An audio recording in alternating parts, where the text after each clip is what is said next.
Hello and welcome back to A Foreigner and Family in the Philippines. And I am back over here at the corn. And this is the corn that we had harvested.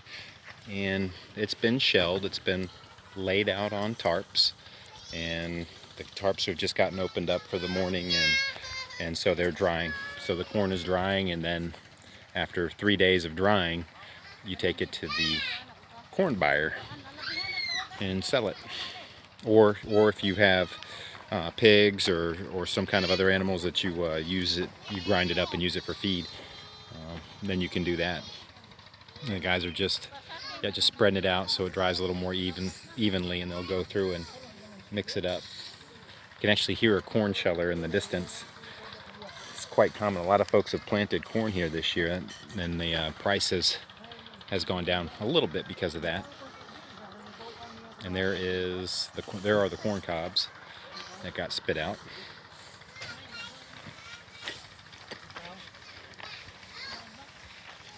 And got another pile over there, and we'll either burn those or use them as compost.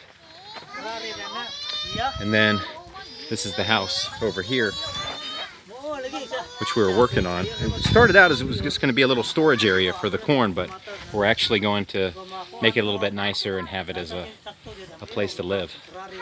So, and that's Lito over there. He's putting up looks like some sort of support beam. And he is the chief engineer, carpenter, working on things over here. He actually made these, and it looked like it was some warped Gemelina boards, but he's actually made some very nice window jams and the door jamb over there. He's got a couple more that he's working on. And then since we have some folks over here working today, we're actually making up some food. We got some fish and some mango beans and some rice. And apparently we are short on rice, so I need to go get some more. And we're also short on something else I've got to go grab. So I'm going to go to another area and show you what else we've got going on today. And one thing I wanted to mention too with the corn, before we shelled it, because we had weighed, because you pay 60 centavos per kilo for the folks that are harvesting it. And so we ended up weighing it. We totaled what the weights were before the shelling. Now it's going to be significantly less because the shelling and then the drying process takes a lot of the weight away, but it was 19,000 kilos of corn.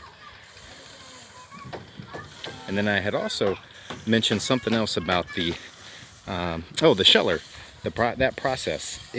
In the previous video, and I corrected it in the description, but when you get the corn shell, it's not 3.5 to 4 centavos per kilo. It's actually 3.5 to 4 centavos per bucket, and it's like a 5-gallon bucket. So, and it ends up being 2 buckets for the smaller sack and 3 buckets for the larger sack. And that's what the deal was for that's just a correction on the shelling. Now I'm going to go take a look at another area to show you what else we've got going on. And so we did the practice run, kind of with the corn here. And now that we have some of the area available from Del Monte, we're going to go ahead and rinse and repeat the process and hopefully have similar results with the corn. I mean, there are some slight differences with the soil conditions. This is just coming after the Del Monte having the pineapples on it, so it's supposed to be a more sterile soil. However, it's going to be a little more acidic, and we are adding the lime to help with that. And I'm definitely not overdoing it with the lime. I could probably go a little bit more, but I don't want to overdo it because it's once you do it, it's tough to get the pH back down. And so what we've done, we've had some carabao just go along the line here, make some rows. And then we've got folks spreading the ete and lime mix. And the ete is the chicken dung. And then we've got some other folks coming behind them here and planting the corn seeds. Like I mentioned before, this is the Pioneer 3645. They're pink like that because they've been treated with stuff to keep the insects from eating them. So we've got a lot of folks over here, so we have a big lunch going on today.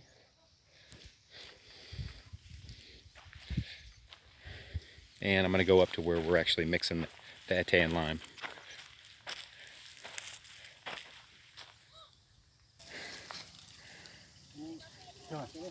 So this is one of the mixing stations for the atté and lime. And then folks that are spreading it out on the field here will come up and grab a sack, fill up a sack of what they can carry. It seems to be easier that way because we were hauling sacks around, and it was those sacks are pretty heavy. That's just ridiculous. So it's just better to kind of mix it up this way. You know, you got it more of an even distribution this way, and then you can take kind of what you can manage, because it is heavy, and like it is. I mean, atté is the chicken dung, so it is kind of a stinky thing. And I set them. I got a couple more stations across this hilltop to kind of spread it out to make it a little bit easier for getting around. And that is the area where we had previously planted the corn. I might go back there and replant some corn. It's just this area was already basically prepped from Del Monte the way they left it after they chewed up the pineapples. They came through with a tractor that could chew up and chop up the pineapple remains, but then areas that they couldn't, like it had too much slope, they actually came in and brought it. They were going to bring the backhoe, that would have taken longer. They brought a bulldozer in, which did probably disturb the topsoil a little bit, but in the long run it actually topped off, it eased the slope on some of these hills, which is going to make a more of a gentle slope and easier to work on over the years. And I don't know if we can even pick this up, but that is the rice field down there that my neighbor did such an excellent job on. Juan, they have part of it across the fence over there on that, which is the neighbors, and then the part right over here, that'll be our rice, which is pretty cool. He did a great job on it. It's looking green and healthy.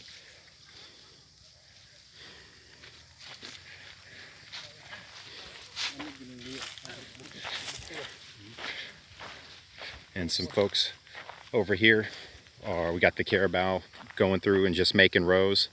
And I thought they were going to have to go through in a paragus to get some of these pineapple remains out. It might be helpful, but actually just making the rows kind of keeps some of the soil in place.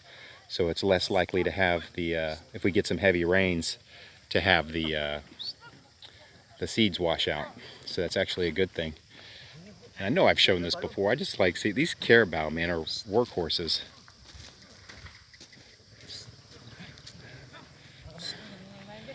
And so, yep, they're making rows, and we've got folks following with the atté and lime, and then following with the corn seeds. And hopefully we get some decent results. They're supposed to be rain for like the next 7 days, well, 80 to 90% chance for the next 7 days, so we definitely need that rain. That's probably, I had the zoom all the way in, so it's probably, even though I'm holding it fairly steady, it's probably kind of jittery. But that's it for now. I'll keep you guys updated on what we've got the yield on when the corn dries and when we actually take it to the corn buyer. Please like, comment, share, and subscribe.